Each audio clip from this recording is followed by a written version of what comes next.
if I was 16 and there was London Screen Academy, it would be go to London Screen Academy, because if I'd had that, it wouldn't have taken me so long to get into film. But I think what I would say to my 16-year-old self is,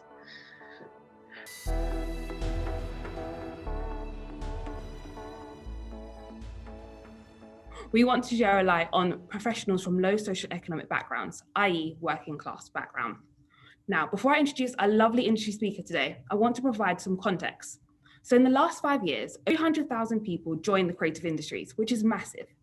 To be clear, this covers everything from film and TV, but also publishing, fashion, and architecture. But only about 10% of those people are from a low socioeconomic background. This means that the industry simply does not represent the London we live and work in. If we look at film and TV closely, only 16% of workers are from a low socioeconomic background, and for producers and directors, only 19%. The film and TV industries are aware of just how disproportionate representation of class is, and are constantly finding new ways to address, challenge, and provide opportunities for people wanting to work in the industry. Diversity within film and TV is extremely important, as the industry is able to provide and produce content that will reach a wide range of audiences, and that the voices are captured to represent those across the creative media. So remember, over the past 5 years, there has been a massive growth in the industry, which means there'll be so many more up and coming work opportunities. So LSA exists to address the skills shortages and lack of diversity within film and TV. We train young people from all backgrounds in behind the camera skills so they can prepare for a career in film and television. Think about the fact that only 10% of the workforce that joined in the industry in the past 5 years are from low socioeconomic background. This number is so low because not a lot of young people are aware about the opportunities that exist. Most people won't know what job roles there are, how to access them, or where to start. And we're changing this. In everything we do, teach, and offer to our students, there's a strong sense of responsibility to represent each other, tell our stories, and change the world. We want you to have the opportunity as well. You'll be the change makers, hirers, and decision makers of tomorrow. Now, without further ado, I'm going to introduce Sophie Reynolds, who is an independent film producer. Hi, Sophie. Thank you for joining us. hello, hi, nice to see all your other faces as well. I'm Sophie. I run a production company called Sona Films, which I set up in 2016. I'm a proud Tottenham, not supporter, but I was born and bred in Tottenham, and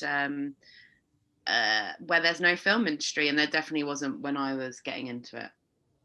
Nice. Okay, thank you so much, Sophie, for being with us today and being able to shine a light into your career journey. And we're looking forward to hearing exactly how you got there. So just to real quickly go back to the audience, how it would work is I'm going to ask Sophie a few questions in terms of how she got into the industry and shine a light on certain areas. If you've got any questions that you would like to ask Sophie, not to worry, all you can do is message me directly. So you just need to message the host on the chat, and then we'll go through your questions later.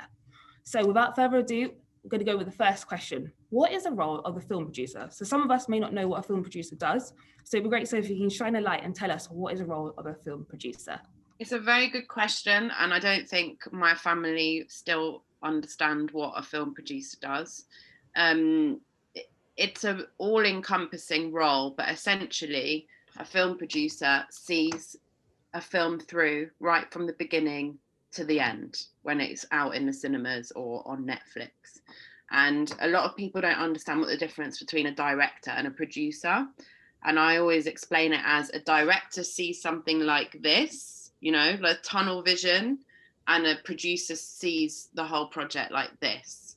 So it's through you start from the idea possibly to finding the right people to execute the idea, to the filming of the idea, to then how it goes out, the marketing, the audience, reaching the people you want to reach with the film or the TV show. So it's a big job, and it involves a lot of creativity, business acumen, practical skills. It's for people that kind of feel like they're an all-rounder and each aspect of filming they find interesting. It's a misunderstood role, but a very exciting and fulfilling job. Oh, brilliant. Thanks, Sophie. Yeah, like you mentioned, it encompasses so much. It would be great to know is why did you want to work within the film industry, and how did you get your first step through the door? So I always knew I wanted to work in film. I think I came through acting, like I did a lot of like youth drama groups, and I loved reading scripts. And I knew that there was this thing called a runner, and I wanted to be a runner when I was 16. But my mum didn't really know how she could kind of help me with that. So I carried on doing A levels, and then I wanted to be a runner when I was 18. Again, my mum didn't really know how to help me with that. So I ended up going to university, and I didn't actually get into film until I was 25. That's how long it took me. Because really I didn't know how to get into it. It seemed like a sort of magical, non-existent industry that somebody like me couldn't join. So it took me that long to sort of do different jobs, realize I hated working in every other industry, and then come back round to film. And I got into it because somebody I knew was filming like a really low budget book trailer that was not going to be seen by anybody. And I was a production assistant on that. And then I joined a group, you might work with them actually, they're called Call Time, and they are like a diary service. They're an agency for runners and location marshals. And I started being a location marshal. And a location marshal is somebody that wears like a high vis and stands like 4,000 meters away from the action and stops people walking in and out of an area that you're filming in. But I worked on big films doing that, like Marvel films, Avengers. And through that, kind of started being known by people in production and ended up working in the production office. I mean, do you want me to go further in? That's how I started, basically. I was in the production office of big Hollywood films. Nice. It'd be really good if you can give us some intel on what it's like to work in a production office. It wasn't for me. It was a lot of photocopying and driving around, and I hate driving. And stress, kind of having to pick up things last minute, which for people that like driving, it's fine, but I'm a terrible driver and it really stresses me out on top of the stress of working for production. So I left quite quickly the production office, and I ended up assisting directors. But the production office is like the hub where all the organization and the crew are basically are facilitated in the production office. So they will organize the distribution of documents like call sheets, and just making sure that everyone's well looked after and everyone's got what they need across all departments. Nice, that's great. You mentioned call sheet. So for some of the people watching, they might not know what a call sheet is. It'd be great if you can just real quickly summarize what a call sheet is and what it looks like, really. The call sheet is your Bible for what's going to happen on the day of filming.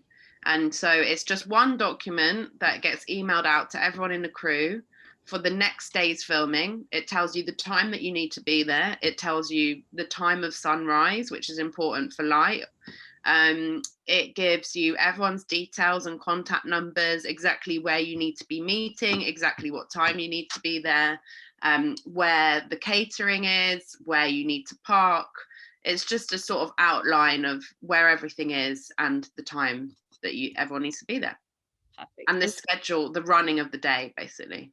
Perfect. So it's all to do about timing, hence why punctuality and being reliable is a key skill for wanting to work within film and TV, because you need to make sure the production is running on time. So Sophie, I really want to touch base in terms of, growing up. And as you mentioned, you grew up in Tottenham. I didn't grow up that far away from there. And I'm actually an Arsenal supporter, so there's areas that's different there. But so Sophie, you've opened up with me and you mentioned that you come from a single parent household, which I too identify with. It would be great to know what your mum thought about you deciding to work within the film industry. So yeah, I grew up in like temporary council housing, also known as, I guess we were homeless for a lot of the time, and very low socioeconomic background with a single mum. My mum is like amazing, and very smart and, you know, educated, but she only really knew work to put dinner on the table, like a means to an end. And everyone around me viewed work as work, something you do to put food on the table, get some money. What no one really around me understood was that you could work and love your work and do something that you were passionate about. And so I think that idea was quite difficult for my mum to understand, that it wasn't just a hobby. It wasn't just, oh, you like film, so you want to work in film. And that's not really a real job with real prospects, with real money. And it's taken her a long time to sort of understand that. She's been supportive throughout, but to really see that it's a job like any other job, but one that I actually enjoy, has taken a while for her to process. And it'd be interesting to know, what was the changing point for her to be like, yeah, this is a real job? I started making money from it. I think that was probably the main one, that I've been able to, like, I've not asked her for money for however long, and it's been able to support me. And, you know, hopefully I'm getting a mortgage this year, and it's a real job that I haven't given up and that I've been like doggedly pursuing for 7 years now. Brilliant. And I'm also sure that she can see that you're having fun and you're enjoying your work. And like you have fun as well, you know, you're able to do a job that you enjoy, and that's so important for all of us, essentially. Yeah. So you set up your own production company called Sona Films. It would be great for you to tell us more about it. So why did you set up a production company? I set up a production company because it was very important to me to have agency over the films that I made and who I worked with and what I was putting out in the world. So what I try and do with Sona Films, our aim has always been to make film and TV that has something to say, but also is entertaining and can appeal to the people that I grew up with, that it's not sort of high intellectual art. It's something that's accessible, but also something that's intelligent, and like intelligently entertaining is like my buzz phrase that I say. I make sure that I work with directors and writers who are also from working class backgrounds, and I make sure that we're telling the working class story in a different way that hasn't been told before, and that is not a judgmental way of, you know, like dirty council estates. It's from within, you know, we're not voyeurs, we're not watching on the outside, we're from that community, so we're able to tell the story in a slightly different, more understanding and more dynamic way. Nice. No, that is so important. And as you touched upon, you know, you're in a way representing those marginalized voices to make sure that they're being heard, and, you know, there's a different narrative. And I know you touched on it a bit more, but it'd be great as well to understand the importance of being able to capture marginalized voices. The reason why I got into film was because for me, as an art form, it was the most accessible. Everyone watches films. Not everyone goes to the theatre. Not everyone can, but with films, it's like your nan around the world, everybody, they watch films. And so for me, it's an art form that is for everybody, and therefore that art form should be made by everybody. Otherwise, we have a very small, select, elite amount of people making a film and feeding, you know, and film shapes your view of the world. And so if we only have a small population of people shaping everyone else's view of the world, that's a problem. We need everybody feeding into that. Well said, honestly, well said. And exactly as I touched upon before, like diversity is so important within film and TV, because ensure we're capturing those voices, we're representing those across different platforms, different parts of society, which we're able to put through different forms of creative media. So it's so important. So my next question would be, and I've got a few more questions left, so if anyone has any questions at all, please feel free to drop it in the chat box. So if you'd like to just message me, and I'll go through them, and hopefully we'll be able to get around to your question. So what advice would you give for emerging filmmakers, so young people who are interested in becoming a producer or would like to work in the film and TV industry? I would say, I should have thought about this answer before, shouldn't I? Hmm. Make stuff, like stuff with your iPhone, write scripts, share them around, find your peers, find people your age that are also interested in film and TV, and just get creative and play around, because the younger you are, the more experimental you can be, and you can work out what you do and don't like. And now with the iPhone and the technology that's available, you don't need that much resources to create, and also just watch loads of films and work out why you do or don't like them and talk to people about that. And there's also so many resources online. If you've got any idea of the sort of path you want to go down, or even if you don't, just watch things like this. There's loads of Zooms, there's BAFTA Guru, there's loads of people online talking, really amazing people actually, and people that you probably have created content that you enjoy. Follow them and see what they're saying about the industry. Yeah, that is fantastic advice. Yeah, definitely join loads of Zoom conversations. As mentioned, BAFTA Guru and many things. There's loads of stuff online. So yeah, thank you, Sophie. That's really, really good advice. So I've got another question, and it'd be, what's been the best part of your career so far? Oh. I think the best part of my career is probably wrapping the TV show that I just finished filming, where I was producing for the cinema legend Stephen Frears, and remembering that when I was 25, so 7 years ago, that I was a runner in a production office on one of his films where they were filming in France. And I was just there basically photocopying without anyone around me, alone for like a week.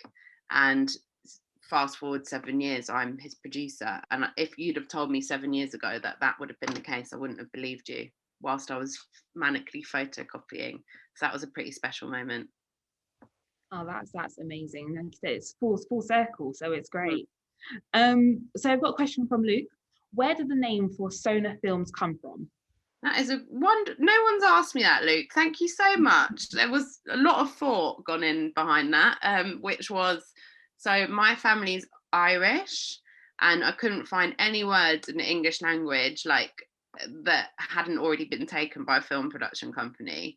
And Sona is Irish, and it means daring and happy. And it's not a word that exists in the English language. And I thought it was perfect for the sort of films that I was trying to make. Brilliant. I love that. That's great. But thanks for asking me that. Honestly, nobody's asked me that, so that's great. Thanks, Luke. I've got another question from Shannon. Are there any film franchises that have heavily influenced you? Oh, that's a really good question. I think A20, they're not a film franchise. I don't know if you guys know A24, but they did like Get Out and Midsummer and lots of very cool independent films. And I think they are very influential. Okay. I've got a question from Josiah. What has been your favorite film to produce? One of my first big short films was called Beast. It had Billy Piper in it, and it was a gothic fairy tale, and we filmed it in this old manor house in the middle of nowhere, which we thought was haunted, and that was my favorite. But not because it was haunted, just because it was a great experience. Brilliant. I've got a question in terms of, what's the process when you decide to produce a film? Do you look at someone's script and be like, right, okay, I want to produce it because of this? Like, tell us of your process. What does it involve? So sometimes somebody will come to me with an idea or a script. Normally it's an idea or like a 5-page treatment where the story is sort of summarized in a short form.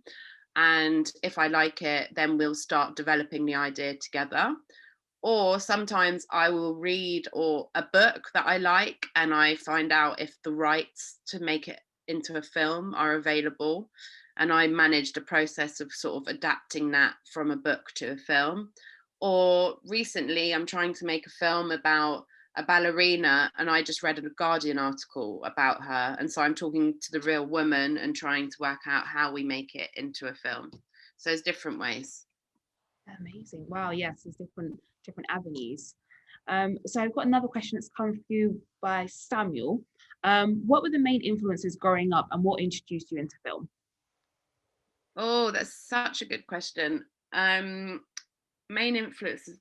I was a real avid reader. I read and I read and I read because I was an only child and there was no one to play with me. So, but reading was a big influence.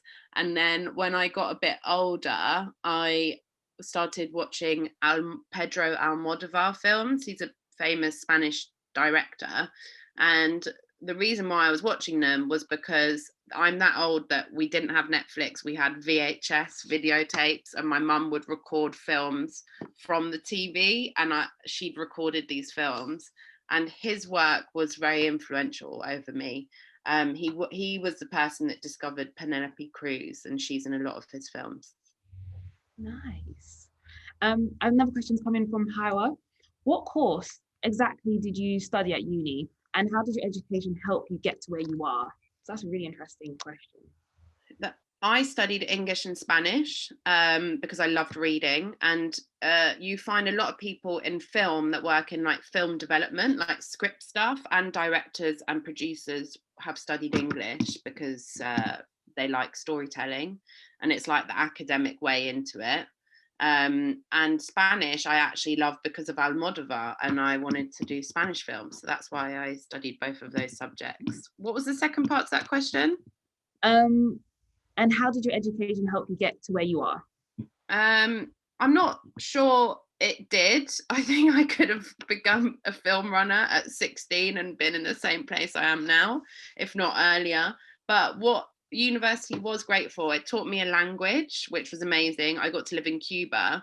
And I also got to understand text at a deeper level.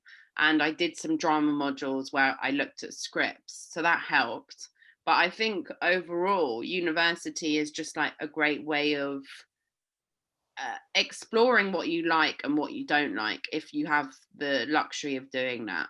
I don't think it always needs to be like a clear path into your career. It's just a way, a space to think, I guess, and explore and meet other people. And what university did do for me was it kind of took me from a working class Tottenham to Nottingham, where people's parents did work in film and TV and did do creative things. And I basically socially mobilized myself through going to university, and I met contacts there that I wouldn't have met had I just stayed in Tottenham. Yeah, I was about to touch upon that because, as you mentioned, go to university, you're kind of in a way building your community, which will then help you networking, because you never know what opportunities may land in your lap just based on the people that you know. So that's really important. And as well as that, in LSA, you're building your community. You're getting the chance to meet other like-minded people who are also interested in film. And once again, it is your network when any opportunities come your way. Yeah. So got another question for you. I'm just going through your list now. This question from Lola. What's your favorite genre of film to produce? I don't have a favorite genre of film to produce. My favorite film to produce is so I don't choose a genre, I choose a story, and the story for me is always about the characters. So if I fall in love with the characters and they are amazing, then I fall in love with making the film. Having said that, I am about to film a short film next week in Cyprus, and it's a musical. And I'm very excited about the idea of doing a musical where everyone sings a cappella to one another. So my answer in a week's time might be musicals. Ah, nice. I'm not gonna lie, I'm a massive fan of musicals, so I can't wait for that film to come out. I think after a year of COVID, like everyone needs a bit more musical in their life. Yeah, I totally agree. I've got a question here from Robin. What advice would you give to your 16-year-old self? Now that's a really good question. That is a good question. If I was 16 and there was London Screen Academy, it would be go to London Screen Academy, because if I'd had that, it wouldn't have taken me so long to get into film. But I think what I would say to my 16-year-old self is talk to as many people as possible, because if you talk to lots of different people, you might find a way in somehow. And I heard this amazing podcast. This guy who's like really high up in finance now, and he knew he wanted to work in finance, and so he went to rich areas when he was like 16. He just knocked on the doors because he was from like a very working class background, and just asked them how they made their money. And I thought that was such a great way into, and he, through doing that, he actually got a job in finance. So I think I would tell my 16-year-old self, be braver and just go out and try and talk to people and try and find your way into film or connections. Ask everyone if they know anyone that works in film and see if you can talk to them. Yeah, that's brilliant. That's brilliant. Because I know, yeah, definitely I recommend just talking to loads of people. If I could tell my 16-year-old self, it would be exactly that. And I remember that story when I heard in terms of knocking on different doors, working finance. I think it's great story. So I'm getting into another question. And okay, there's another good one from Josiah. How difficult is it for one to get their film produced? The honest answer is pretty difficult. But if you, I think the best way to say it is it's not a race. It's a sort of slow marathon, and things take the time that they need to take. Like you won't get a script that is going to make a great film overnight. That takes a long time. And you won't get the right team together straight away. That takes a long time. And sometimes your actor drops out and you have to find the other actor. But always at the end of it, it's for the right reasons, and it takes the time that it needs to take. So the answer is it's not fast, but it's not fast for a reason. And it's not easy for a reason. Otherwise, there'd be lots of terrible films out there. And I guess it's like the idea, like you're refining it each time. Yeah. You know, as you potentially might get a knockback. And I've got a question for you in terms of how do you deal with knockbacks, and how do you build up your resilience when you want to try and produce a film and it doesn't go to plan, or there's a few changes, hence actors dropping out. How do you manage that? I think you have to really appreciate the wins. So when something good happens, to keep reminding yourself of that thing that happened that was good last week, even though you've had another rejection today. And also reminding yourself how far you've come on from like a year ago, 2 years ago, 3 years ago. And remember that you get so much rejection in this industry. You get so many people saying no. That's if you're a director or producer, not if you're like and doing another role, but particularly for a director and producer. And you've just got to not take it personally and realize that you will find the right home and the right place to make your film. And it's a two-way street. If they say no, that's also because they're not right for you. No, that's good. That's good. Thank you for that, Sophie. I've got another question that's come in. What book that you have or haven't read would you turn into a movie, regardless if you had the rights to do so? Oh, that is a very, very good question. What have I read? I would love that. I mean, this is a really obscure answer, and I'm going to try and think of a more mainstream answer. But I read a book called Dominicana about a Dominican girl in New York in the 1960s, and I would love to make that. It's by Angie Cruz.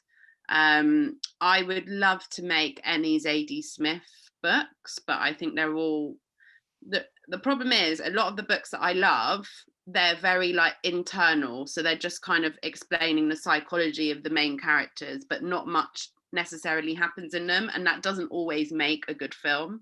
There's also some very average books that make great films, and some very great books that don't make good films, so it's not always about what I enjoy as a reader. But I am making my favorite childhood book, which was a book called The Tulip Touch, which some of you guys may know because they teach in schools, by Anne Fine. And so I know it sounds very pretentious, but I am actually making one of my favorite books right now, which is exciting. Oh, that's amazing. Oh, I'm happy for you. Jack has asked, if you had the chance, would you produce a remake of a good film? Yeah, definitely. I don't know if there's a film called Set It Off, which was made in America about it's like a money heist with Jada Pinkett in it, Will Smith's wife, and that is, I think, ripe for a remake. So there's definitely films like around early 90s, late 80s that could be really amazing if you modernize them. Real. What I wanted to ask you as well, so in terms of, you found a script, you want to produce, how do you get people to work with you on it? What's the process? Well, normally, I mean, and that's why I was saying about advice for anyone trying to get into film. Like, if you're creating with the people around you, people you've gone to school with, or whoever, you start automatically building up a group of collaborators. So I've built up a group of collaborators, but if I have, like, a role that I don't have somebody to fill, I will speak to agents, or I'll ask other producer friends if they've recently worked with somebody that's good. Just asking around, really. And because I think it's also about having the right personality fit, and somebody might be amazing at their job, but they might not work in a similar way to me. So it's very good to have personal recommendations of people as well. Nice. Thank you for that. I'm just going to go quickly through the questions again to see. Okay, another question from Howard. What actors would you like to work with? I would love to work with Zendaya. I think she's amazing. I thought Euphoria, like, she is basically she'll be like a Meryl Streep or somebody that we talk about for years and years and years and years after. And she's very much at the beginning of her career, but everything I watch her in, I adore her. So I'd love to work with her. Nice, brilliant. I haven't seen Euphoria, and that's on my list. I need to. Oh, and Malcolm and Marie is on Netflix, and again, like, she's the best thing in it. Like, she kind of manages. She's so good that she makes, Malcolm and Marie isn't the best film, but it's a joy to watch just because she's in it. Yeah, I've seen Malcolm and Marie, and I actually quite liked her performance in it. So I've got another question. Bear with me, let me go find it. I guess the next question, I know you touched upon it in terms of, what inspires you is what's, your background and what you've been exposed to, but are you able to give us any main influences at all? Of films? Yeah, films, or just in terms of your background. Did your mum inspire you to want to work within film and TV, or, friends, family? Great to know, what was your inspiration? I think I'm from my family is from Liverpool and from Ireland, and both of those communities are fantastic storytellers, normally down a pub and normally drunk, but sorry, but they're very good at telling stories, and they're also very good at telling sad stories that you laugh at, and that has been a big influence. Like, even if I'm telling something quite gritty or, like, hard to watch, I always make sure that there's some laughs there and some comic relief, because I think that's what real life is like. And no one just cries about something for 2 hours, not especially not in my family. There'll always be somebody making a wisecrack at some point. And the other thing I did want to say to everyone here is that we've gone through a pandemic, and the one industry that is completely booming right now is film and TV, and it is indestructible as an industry. So if you do have parents that are worried about, is that a real job, or, is there any prospects in it? The answer is yes. And there is a lot of jobs that are creative, not creative, practical, just available at your fingertips in this industry that a lot of people don't know about. And it's something that I'm now rambling, but it's a fantastic thing to be a part of from a young age as well, to work out what you do and don't like, because it's a whole world of jobs. It's true. There's a wide range of jobs where you could where, involves different types of skills, transferable skills, and it's huge. You can have it as your portfolio career. You can do various different things within film and TV. Mm-hmm. We've got questions coming from Samuel. What is the planning process while producing a film? The planning process. Well, first you need to have a script that you like and you think people will want to watch. The second bit is you need actors that are going to bring this, breathe life into the script. So casting, and then before you cast, you probably need some money. So, and this is the job of a producer as well, is looking for the money whilst all of this is happening. And then once you have your money and your cast, you can start filming. So that goes into the more sort of logistic side to make sure that you've got your hair and makeup artist, your production designer, your editor, the person that's shooting it, the DOP, and then you'll have a line producer sometimes. And the line producer is the person who pulls the shoot together, makes sure you've got the right locations and the right team. But if it's a short film, as a producer, you'll probably be doing that part of it. And then you film it, and once you've filmed it, you think you've made one sort of film, and then you get into the edit and it's a whole other type of film, and you remake it in a whole different way. And then you will look for festivals. So if your film is ready in March, do you want to go into Cannes? And you make a sort of strategy of which festivals you want to put your film into. And then you try and get it seen by the wider world. So maybe you'll get it on Vimeo or Netflix, or it will go online somewhere. Yes, that's great. So you've got to think about the distribution, like where exactly you want to be shown, who do you want it to reach. So it's so important. It'd be great as well if you can just tell us a little bit, not going too much in nitty gritty, but the whole process of financing a film. Like, how do you look for that finance? It depends. It's different for TV, and it's different for film, and it's different for short films. If you are working with like young, newer talent, I don't mean young by age, I just mean less experienced people, then your first port of call would be public funding, which is the BFI, the BBC, and Film 4, and that's for short films too. And you also, it's about, your job as a producer is to meet as many people in the industry as possible and meet as many money people as possible and get them to know your face and your taste, and just start that relationship, just having general meetings where you're not even trying to get them to put money into something, but they just know who you are. So when you do want their money, you can say, hi, we met here, here's a script, would you be interested? So it's mainly just also asking around other producers as well, because they might have leads, and producers are great at sharing knowledge and skills and resources.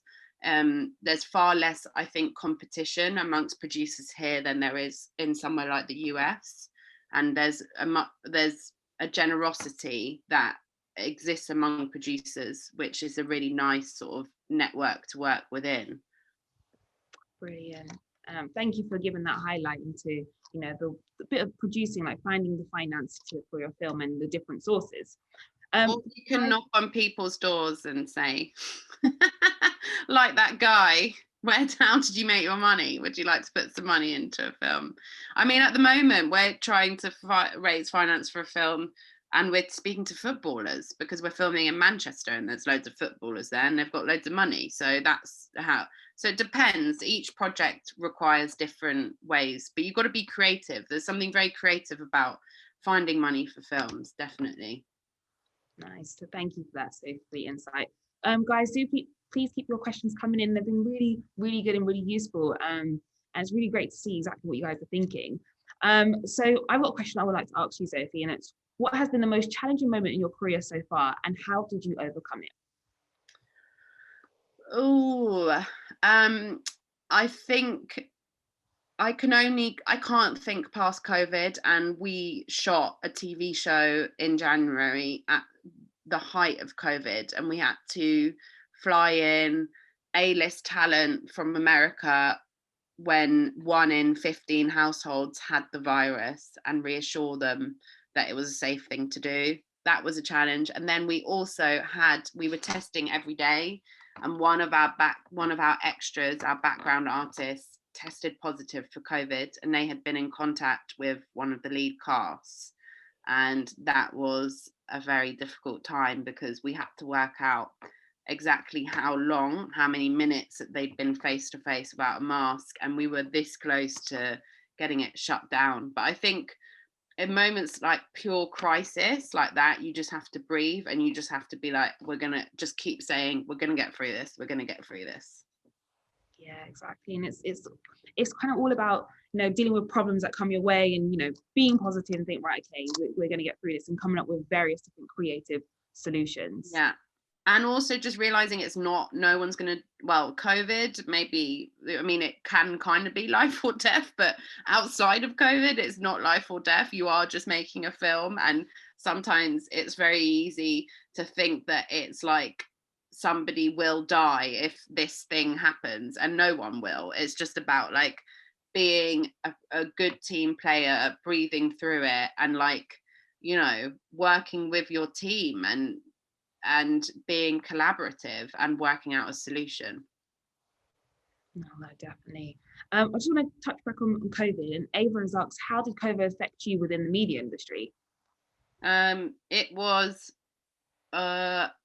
well, I think for like maybe 4 months, nothing happened. And I was joining lots of Zooms with lots of very important producers saying, how are you going to get through this? How are you going to get through this? And like working out what guidelines needed to be drawn up so to make filming safe. And that took a long time. And then they were drawn up and people started filming again. And it's a different way of working. But the film industry has been one of the few industries, I think, that has managed the pandemic really well. And it actually hasn't been affected too badly. So the one thing that it has affected is that there was that period of 5 months where nothing got made, and now everything is being made. So trying to get actors, or like, famous actors, is like impossible. It's a mad scramble for also crew, for runners, for heads of department, for directors. It is completely wild out there, and there is not enough people to service the amount of film and TV productions we have going on. So it's a great time to get into the industry as well. Yeah, as I mentioned, after the past 5 years, the industry has literally boomed. There's over 300,000 jobs. So, and that's just going to continue. We're going to be on this trajectory where we're going to need more people to work in the industry. So you guys are in such an exciting period to be able to study film and TV. Yeah. So I do have another question for you. That's from Robin, and it's, how did you stay positive around people who didn't think you could have a career in film? I think, how did I stay positive? My mum, even though nothing around me was telling me that I was special, my mum always told me I was. So I've always had a very overinflated ego, despite coming from like not very much at all. I've always thought I belonged somewhere big. I've always had big plans for myself. So I think I've never had to really create that. I was sort of born with a kind of princess attitude, I guess. But that as you grow older, that it does get knocked out of you. And especially, you can go from your home life where everyone's telling you you're great to school, and they might not tell you that you're great, and then you might go into the world of work and they might not tell you you're great, and then you have to work out what you do with that.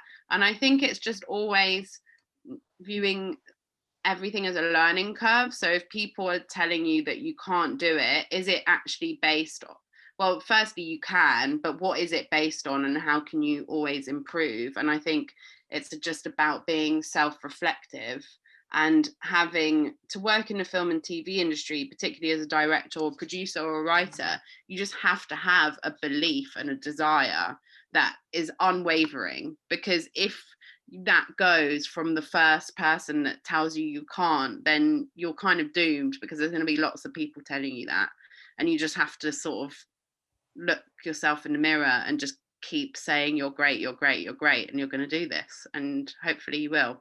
Or watch like a positive motivational video on YouTube. It's another good one. That is a good one. And like you said as well, it just adds that resilience as well, and going to push through and be like, yes, I can do this. And yeah, you all can. And the thing is, you can. I mean, not everybody can be a director, and not everybody can be a producer. But I think everybody can work in this industry, and once you've found your place, you'll know it's your place and you can do it. and you've just got to keep persevering, but also making sure that you're enjoying what you're doing, because some people persevere just to achieve the thing, but they're not actually enjoying it. So I think everyone has to keep asking themselves, okay, I want to do it because somebody told me that I can't do it, but am I actually enjoying this process? Because if you're not enjoying the process, it's a lot of work and a high pressure environment, and it's probably not worth it. That's well put and well said. So thank you, Sophie. I've got one more question before I'm going to introduce Sakile, who is our industry manager at LSA. So this is Samuel.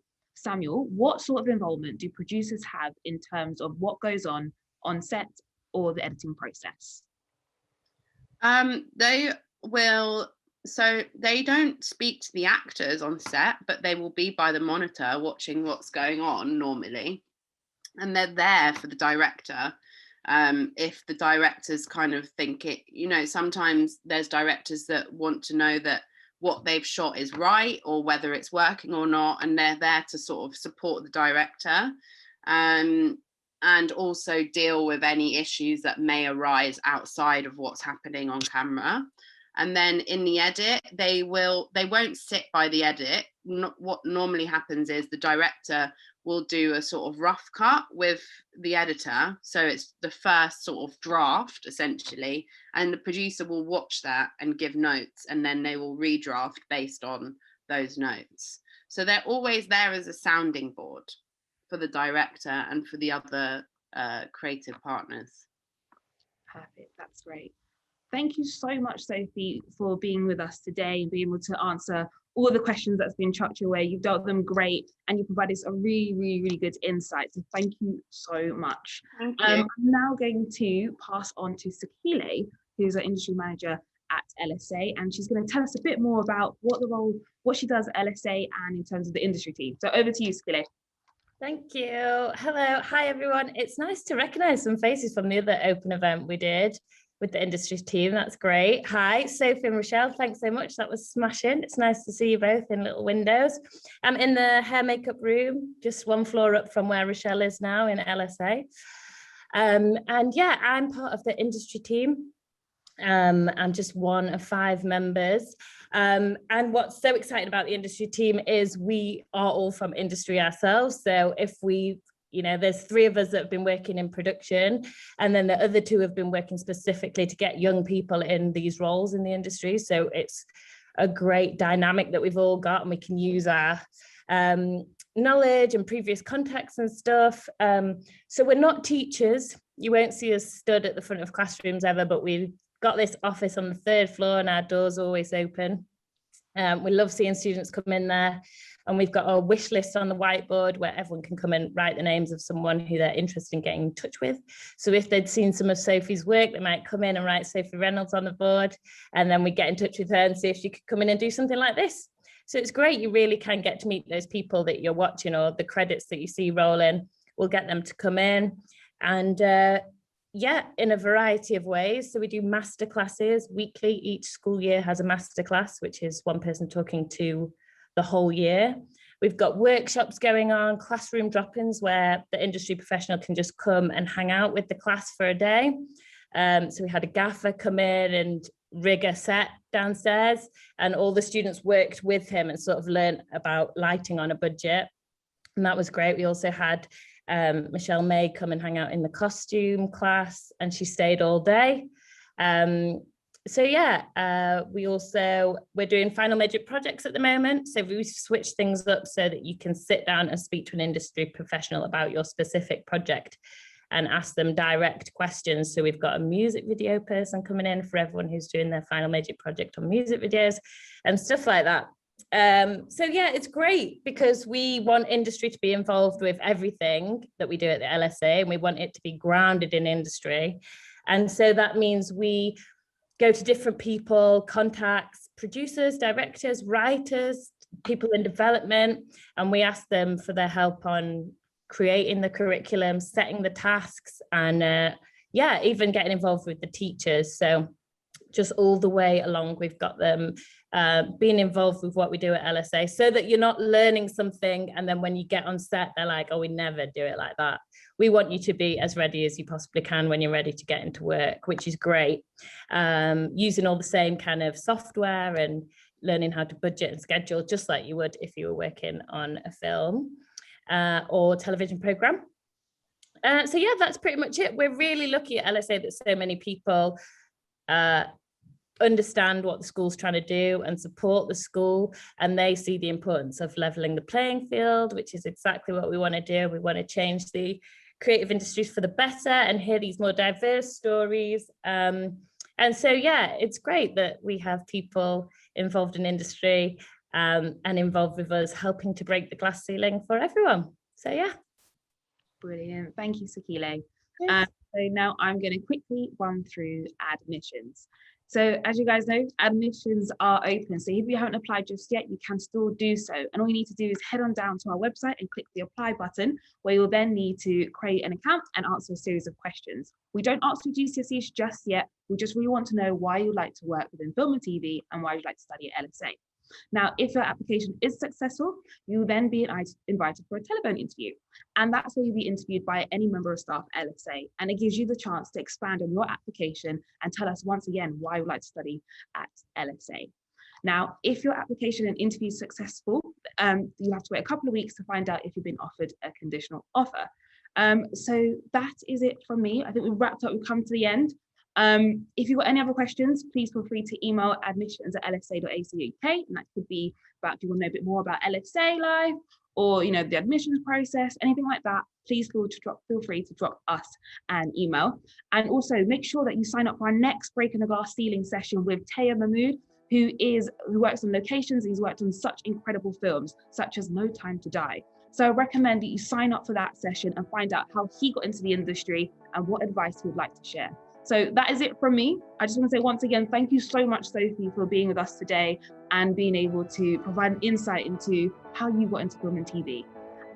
So that is it. I hope everyone has a lovely evening. Bye all.